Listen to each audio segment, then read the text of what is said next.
Welcome, everybody, to another edition of the GioMoShow, Oakland men's basketball game reviews. I am your host, Giovanni Mosheri. Be sure to rate, review, and subscribe to the GioMoShow for weekly coverage of the Oakland Golden Grizzlies. This weekend in Toledo, Ohio, Oakland laid the Smackdown against the Toledo Rockets, winning it 85-52. And joining me today to help break down the game is a man who was on the sideline for much of the game, if not all of it. It is the Associate Head Coach of the Golden Grizzlies, Jeff Smith. Smitty, welcome back to the GioMoShow. Oh, thank you. It's great to be back with you, and certainly good to be talking about a big road win for us, that's for sure.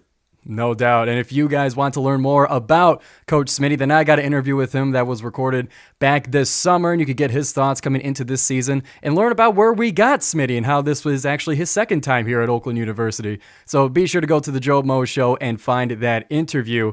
But Coach, just to start things off, I'll give you the blank canvas. Just give me your general thoughts about that game. A huge win in the MAC right before league play. Give me your thoughts. Yeah, I think that it's to go into a place like Toledo, and I don't know when it was that it would have happened, but they don't lose many games. I think they are 50-7 in their last 57 home games, and to go in there and beat them and beat them as soundly as we did, I think it was a real confidence booster for our guys. I think it was something that was much needed. These guys have been working their tails off for us since July 1st. And, as we talked about at the end of the summer, when you have 11 new players on your roster, it takes a while. And to play here, it's not easy. It's a very complicated defensive system, and it's also a very complicated offensive system that Coach Campy runs. And we felt so good about so many things that we've been doing, other than the fact we weren't shooting the ball. And that's a very uncharacteristic situation for Oakland basketball. And so for us to go in there and to finally make shots, and I think for our guys to see that ball go through the net, on the offensive side of it was really, really much needed. And, what I think we saw defensively was we took another step forward with the zone. There have been some really good signs during the course of our season, even though we haven't maybe got the results we were looking for. I thought we played very, very hard, and we played very well at Illinois. We played very hard at Kansas. And, Kansas is another place where they don't lose. I mean, I talk to people that coached in the Big 12 for 20 years, and they're like, I never won in Lawrence. And so to go in and have the opportunity to play the number one team in the country and take another step, it was good. And unfortunately, we came home, we didn't play very well against Eastern Michigan, and give them credit. They did a lot of great things, but we couldn't make a shot, and we turned the ball over, and I think that really led to some frustration. And we played well defensively. To give up 68 points to an Eastern Michigan team that's pretty talented was good. And so this was a real turning point, I think, for us and for our team, just from a belief standpoint. And I don't mean belief in what we're doing. I mean belief in themselves that they can make shots. I mean, we watched these guys shoot the ball all summer and through the fall preseason practices, and we're like, we're gonna be good. We're gonna make shots, and then we just didn't. And so to do what we did Saturday night on the offensive side, we only turned it over 5 times against a team that was averaging 9 steals a game in their last 4 games. And we made shots. And so that was really good. But what was really great was to see how hard and how difficult we made life for them on our defensive side of the ball. The zone was aggressive. They don't turn the ball over, and we got, I think, 9 steals against them. And so, for us to do that on the road against Toledo, against a team that's won 4 straight MAC championships, was a really, really good step. And all that means now is absolutely nothing, because we open conference play this week, and we've got a very, very difficult home game on Thursday night. Wright State's probably playing the best out of anybody in our league. And then we have to go to Youngstown on Saturday, a quick turnaround on the road. And so this week is going to be a heck of a challenge for us. But I'm excited. I've said since the summer, very much like last year, love being around these guys, love spending time with them, love coaching them, and looking forward to what lies ahead. And I want to kind of break down this game by the kind of the highlight players, especially for those that are looking at the box score. And I want to start with the recently named Horizon League Player of the Week. DQ Cole made 6 threes for a total of 22 points. Got them going early as well. What did you see out of DQ that was working for him? Well, I think the greatest thing about DQ is his commitment to leadership with our group. And he and Isaiah were somewhat of a two-headed monster when it came to our leadership this summer, and they both did such a good job of welcoming the new guys, trying to teach them how we do things and what we do. And then we lost Isaiah. And so DQ was really, Baru played a little bit for us last year. Cooper didn't play hardly at all for us last year. And so really it was DQ and Isaiah that were the returning guys that had logged so many minutes and really understood it. And so DQ's been phenomenal with his leadership. He's been consistent with his leadership and his effort. And he got rewarded because he finally got the ball to go in the net, and once he gets going and can make shots, I mean, he can score in bunches. And you saw a glimpse of that's the guy we recruited. And last year he didn't always have the opportunity to take that many shots because of the team that he played on for us a year ago.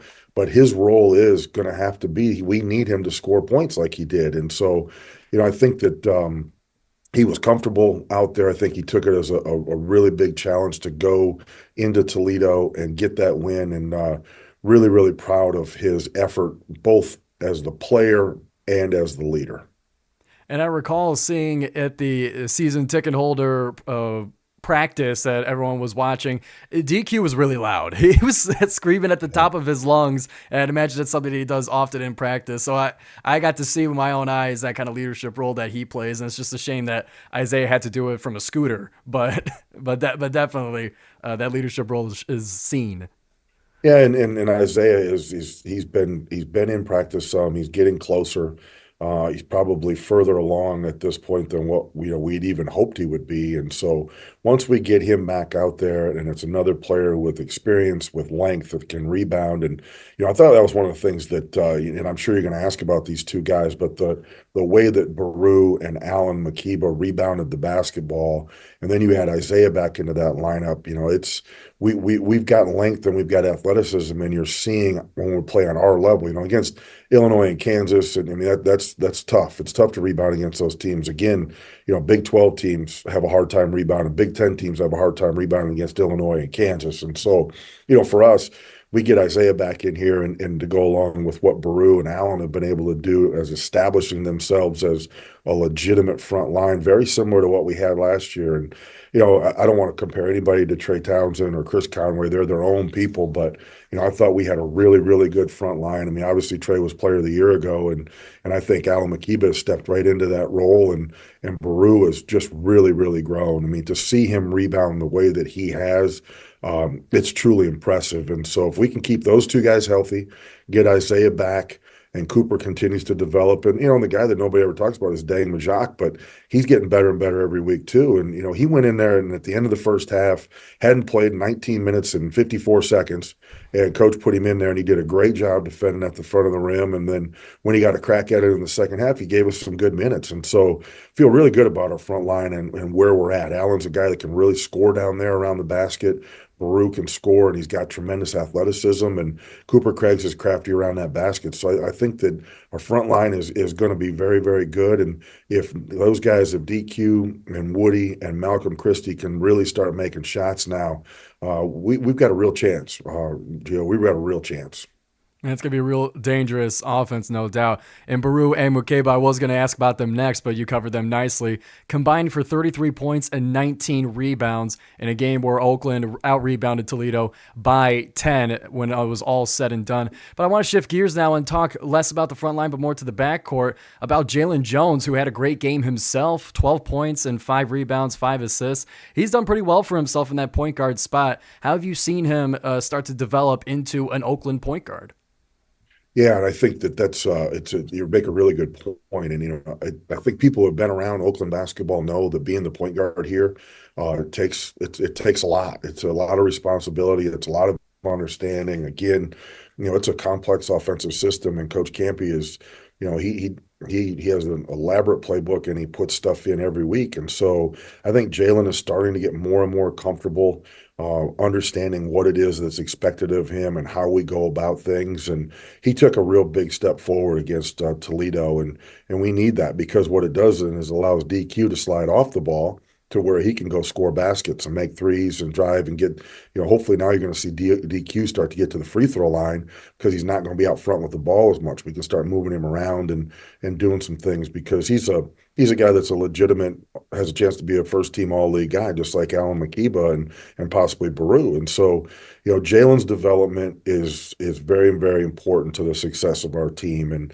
I always talk with Neil about on the pregame radio shows about always looking for signs with your team, as you go through the season. And I thought Saturday there were a lot of really good signs, and Jalen Jones was certainly one of them.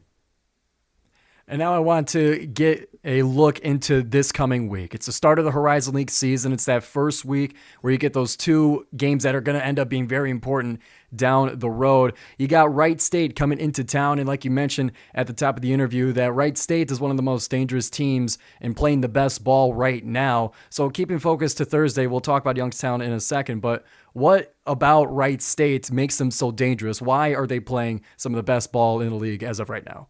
Well, one of the things, especially at this level of college basketball, is when you have experienced players who aren't just experienced, but are experienced in your system. You have an advantage because, like us, we're not unique to college basketball. I mean, 11 is maybe a high end of it, but everybody's bringing in 8, 9, 10 new guys every year. And so if you have the opportunity like we did a year ago, where you have Blake Lampman, Chris Conway, Trey Townsend, who had been in the program for 4+ years, and then Rocket and some of the other guys who've been here for a couple of years, you're at a real advantage because they understand the system. Not only are they good players, but you look at Wright State, and Hubricks and Noel are two of the best players in our league, and they both have been there for over 4 years. And so, although they have a new head coach, he was the assistant coach there for a number of years and recruited all those guys, coached all those guys. And so, what they've been able to do is keep a small group of guys who are very talented together. When you look at the Norris kid coming in, I mean, he can make shots, and they understand what they are capable of doing. They understand how to play together, and then they've done a good job of getting a couple of transfers that have jumped right in there and fit into what they do. And anytime you have experience that's returning, especially when it's talented, like, I mean, Noel and Hubricks are two of the best players in our league. So that's why they're good. They can score the ball at all 5 positions. They've got enough depth, and offensively, they are always dangerous. And again, there's consistency with how they play just because there's a different head coach. He played for Coach Nagy in South Dakota State, and then he was with him for years at Wright State before taking over. And so there's a lot of continuity there. And anytime now that you can both be older and return experience, you're going to have an upper hand, especially in December and early January. By the time we get through mid-January and into February, everybody will have figured their own teams out, and if you're healthy and you've been going, then you start to click. But they have an advantage. Fort Wayne has an advantage because they have so many guys back. And that was us last year. We had so many guys back, and then you added, a guy like Jack Golke into the mix that really helps. You had a guy like DQ Cole in the mix last year, and all of a sudden you've got depth and experience. And so, we just got to keep working our way through it. It's going to be a tremendous challenge for our defense this week because they are so good offensively, and they're good offensively because they have a legitimate low post scorer who could be player of the year in our league, and they've got a perimeter player who can really shoot it and score off the bounce. And so they present some problems for us. So defensively, we're going to have to do a great job getting back in transition. We're going to have to do a great job of attacking penetration. And then when Noel gets it in the post, we got to do everything we can to keep him from getting good looks at it. And then we got to do what we do best, which is rebound the ball. And if we can limit their misses and or limit their second chances and get that ball and then go down on the offensive end and then play like we did at Toledo, where we controlled the pace, we controlled the ball, we didn't turn it over. A year ago, Wright State came into our building and smacked us towards the end of the year, and it was really our offense that led to that because we turned it over and we took bad shots and we were frustrated. And if you do that against them, they'll make you pay. And taking a look at Saturday's game, a trip to Wright State will finish off the weekend. What's your read on that matchup this many days out? I mean, I haven't watched a lot of Youngstown just yet, but going there is always very, very difficult. Similar to Wright State, transition with coaching change, but consistency because he was the guy who's been there for a number of years. He was Coach Calhoun's assistant and took over, and so they've got some new players, but they've also got a couple of guys back who are going to present some problems. And they've got the Dines kid who's about 7'1", 7'2", and he's a monster in the middle, and so.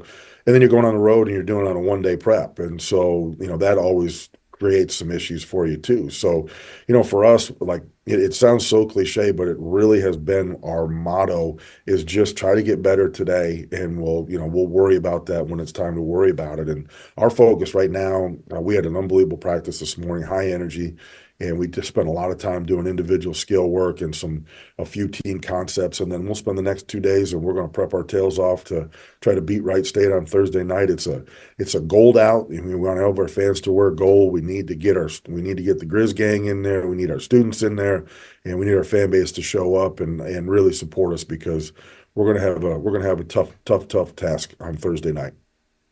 No doubt about it. And that will wrap us up here on the GioMoShow Oakland men's basketball game reviews. Be sure to rate, review, and subscribe for weekly coverage of Oakland sports, not just basketball, but swim and dive and all the other sports as well. And I want to thank you, everybody, for watching this edition of the game reviews. And I also want to thank Coach Smitty for taking the time to visit us here on the GioMoShow. Some beautiful insight into what the Golden Grizzlies will be facing this week. So, Coach, once again, thanks so much. No, thank you. I appreciate you offering me the opportunity to spend some time with you, and appreciate everything that you do to support our program. Have yourself a great week, and we'll see you on Thursday. We'll see you.